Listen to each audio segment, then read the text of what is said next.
S'amuser tout en apprenant, voici donc bien sûr effectivement le motif de cette émission. Le quiz biblique, c'est la deuxième manche. Vous êtes encore les bienvenus, vous le savez.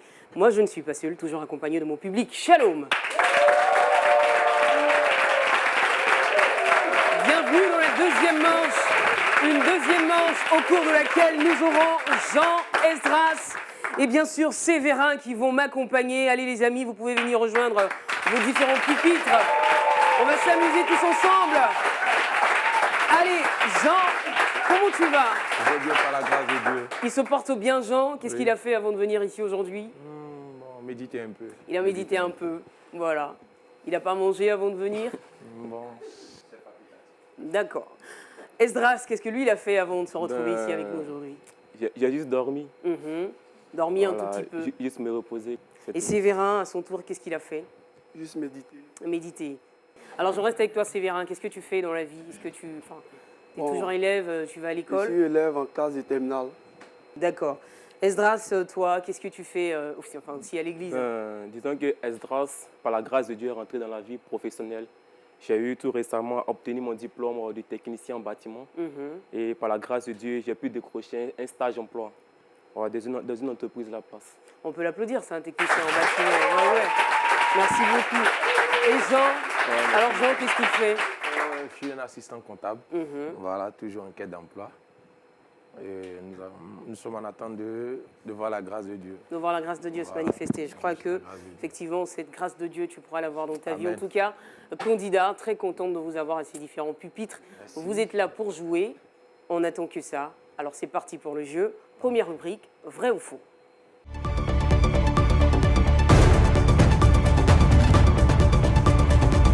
Jean, Esdras, Séverin, mettez bien les mains sur les différents buzzers. Voici la première assertion. Dans le livre des Hébreux, le chapitre 11 est celui de la foi. Vrai ou faux? Séverin. Vrai. Bonne réponse. C'est à Capernaum que Jésus guérit la belle-mère de Pierre. Vrai ou faux? Séverin. Vrai. Bonne réponse. On le vérifie dans le livre de Matthieu, chapitre 8, versets 14 à 17. Lors des noces de Cana, Jésus a rempli 8 vases au total. Vrai ou faux? Jean? Faux. Bonne réponse. C'est plutôt 6 vases qui ont été remplis. C'est le ciel et la terre que Dieu créa au commencement. Vrai ou faux? C'est le ciel et la terre que Dieu créa au commencement. Esdras? Vrai. Mauvaise réponse. C'est plutôt les cieux et la terre. L'Égypte a opprimé les fils d'Israël pendant 440 ans. Vrai ou faux? Jean? Faux. Bonne réponse. 430 ans. C'est de la grêle et du feu que l'Éternel a fait pleuvoir du ciel sur Sodome et Gomorrhe. Vrai ou faux? Séverin? Vrai. Mauvaise réponse. Il fallait dire faux. C'est plutôt du soufre et du feu. Le chandelier d'or décrit dans le livre de l'Exode comprend 6 branches. Vrai ou faux? Séverin? Faux. Mauvaise réponse, il fallait dire vrai. Et on le vérifie dans Exode 25, chapitre 25, verset 32. C'est au pays de Moab que Dieu enterra Moïse. Vrai ou faux? Jean? Faux. Mauvaise réponse, il fallait dire vrai. Et c'est le roi Roboam qui régna à la place de Salomon quand celui-ci mourut. Séverin? Vrai. Bonne réponse.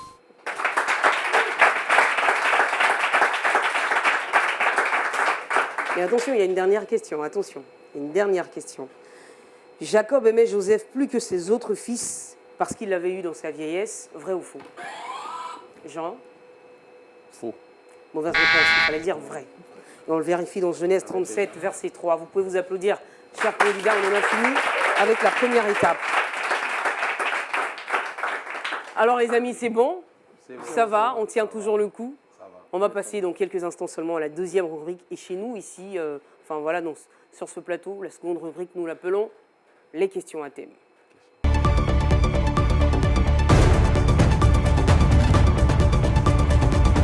Alors, les amis, les questions à thème, c'est pas compliqué du tout. Vous êtes 3 candidats, il y a donc 3 thèmes. Et par thème, nous avons 5 questions. Alors, le principe de cette rubrique, c'est que celui, effectivement, qui a eu le plus de points sur la première étape, a la possibilité de choisir le thème sur lequel il souhaite se faire interroger. Et aujourd'hui, celui donc qui aura la primeur de cette tâche-là, c'est bien sûr Séverin. Alors Séverin, nous avons 3 thèmes. Le premier thème, les références bibliques. Deuxième thème, les personnages. Et troisième thème, les lieux bibliques. Où est-ce que Séverin pense pouvoir être en mesure justement de se faire interroger? Les personnages. Alors, personnage Séverin, quand tu es prêt, tu me le dis, il y a 5 questions, 20 points par question, donc 100 points à s'offrir ici gracieusement, 100 points que je mets à ta disposition. Combien sur les 100 points seras-tu en mesure de prendre aujourd'hui? C'est parti pour les personnages. Première question. Quelle reine visita Salomon pour découvrir sa sagesse? Quiz. Quiz. Combien de mages d'Orient sont venus adorer Jésus à sa naissance?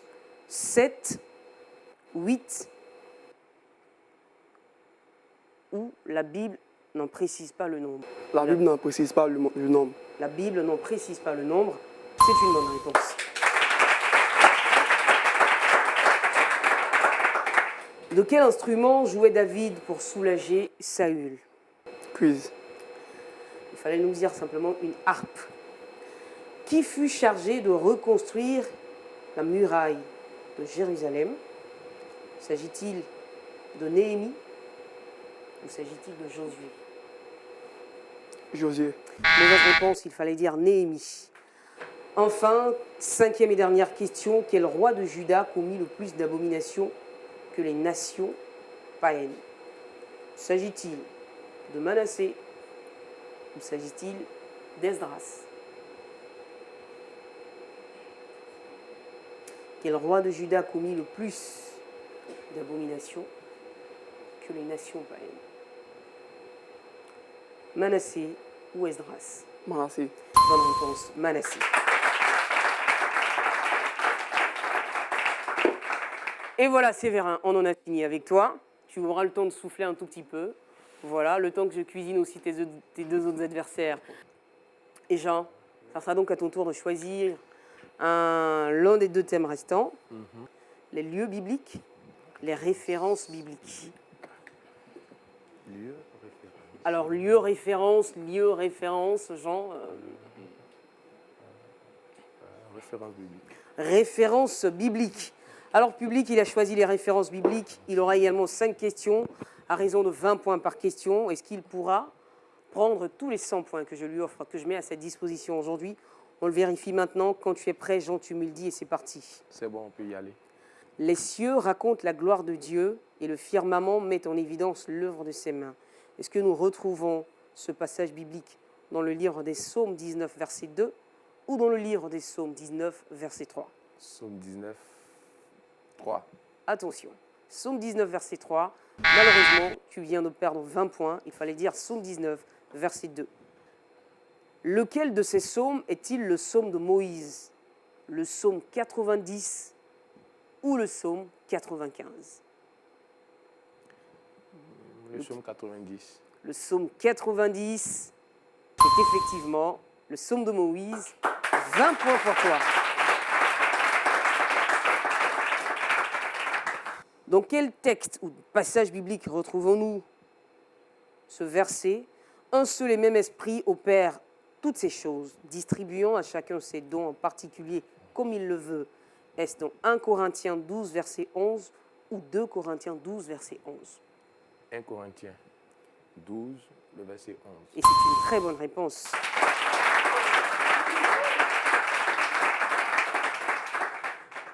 Quatrième et avant-dernière question. Quel psaume évoque la communion fraternelle? S'agit-il du psaume 133 ou du psaume 134? Quel psaume évoque la communion fraternelle? S'agit-il du psaume 133 ou du psaume 134? Psaume 134. Le psaume 134. Malheureusement, Jean, tu viens encore de perdre 20 points. Et enfin, cette dernière question avec ce dernier verset. Si vous m'aimez, gardez mes commandements. Où est-ce que nous retrouvons ce verset? Est-ce dans le livre de Jean 14 au verset 15 ou dans le livre de Jean 14, verset 16. Jean 14, 15. Et surtout que tu t'appelles Jean.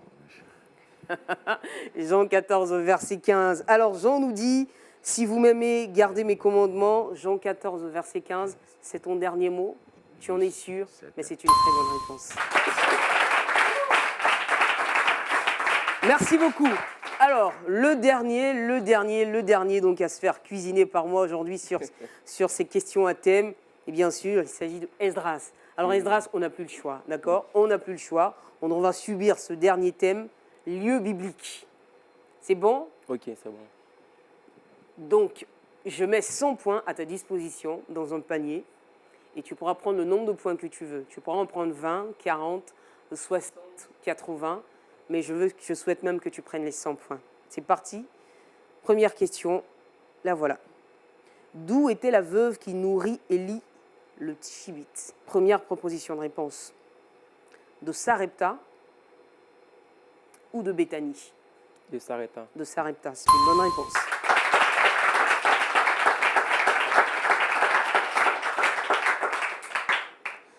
Dans quel lieu le prophète Daniel a-t-il été déporté?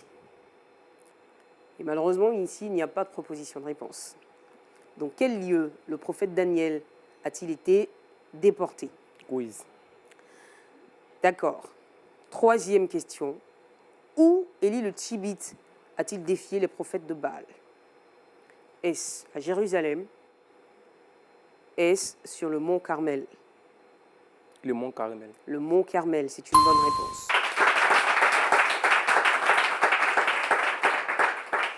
Quel est le lieu où Jacob vit Yahweh pour la première fois?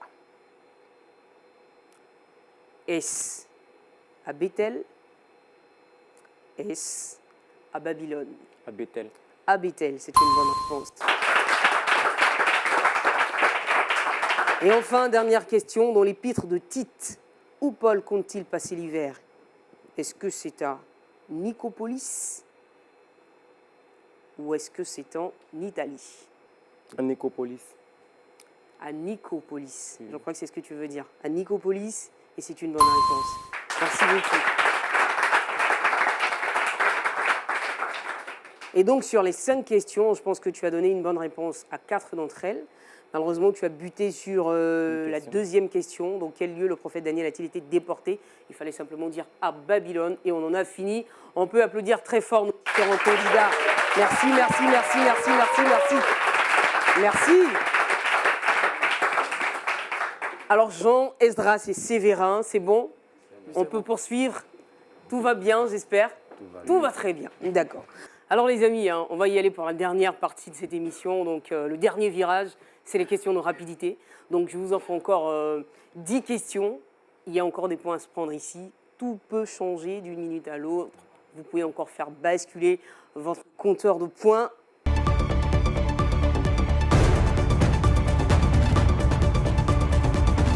Quel nom Jésus donna au Saint-Esprit dans l'évangile de Jean? Jean. Le consolateur. Le consolateur. Bah oui, puisqu'on parle de l'évangile de Jean, et puis tu t'appelles Jean, c'est une bonne réponse, le consolateur. Deuxième question, allez-y, ça part très vite. Comment s'appelaient les 2 fils du sacrificateur Élie? Comment s'appelaient les 2 fils du sacrificateur Élie? Comment s'appelaient les 2 fils du sacrificateur Élie? La réponse ne vous vient pas, je vous la donne. Il fallait dire Ophni et Phiné.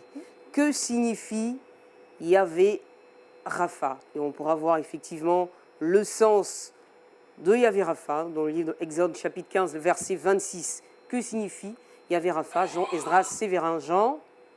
Et Yahvé Rapha signifie Dieu qui guérit. L'Éternel qui guérit, on lui accorde le point. Bonne réponse, merci beaucoup. Avec quel bois fut faite l'arche de l'Alliance? Je vous donne des propositions. Avec du bois d'acacia, avec du bois de goffé. Esdras. Du bois de goffé. C'est une mauvaise réponse, il fallait simplement dire du bois d'acacia. Quand Saül fut désigné par Samuel pour être roi, où était-il caché? Esdras. Dans la maison de son père. Mauvaise réponse. Quand Saül fut désigné par Samuel pour être roi, où était-il caché? Jean. Ses brebis. Mauvaise réponse. Quand Saül fut désigné par Samuel pour être roi, il était caché vers les bagages. Combien de temps Samuel fut-il juge en Israël? 40 ans, 50 ans. Jean. 40 ans. Mauvaise réponse. Combien de temps Samuel fut-il juge en Israël? 40 ans, 50 ans ou toute sa vie? Combien de temps Samuel fut-il juge en Israël, Esdras? 50 ans. Mauvaise réponse, il fallait dire toute sa vie. Comment s'appelle le frère de Simon-Pierre? Jean. André. Bonne réponse.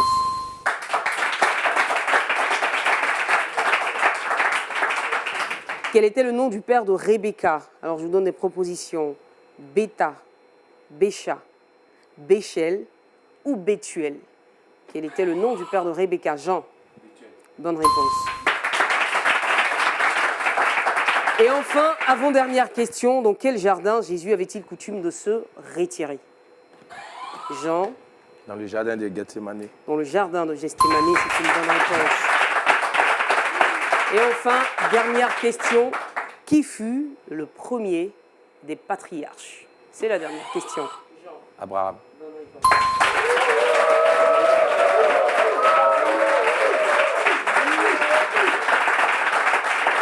Mais on peut applaudir bien plus fort que ça, s'il vous plaît, les gars.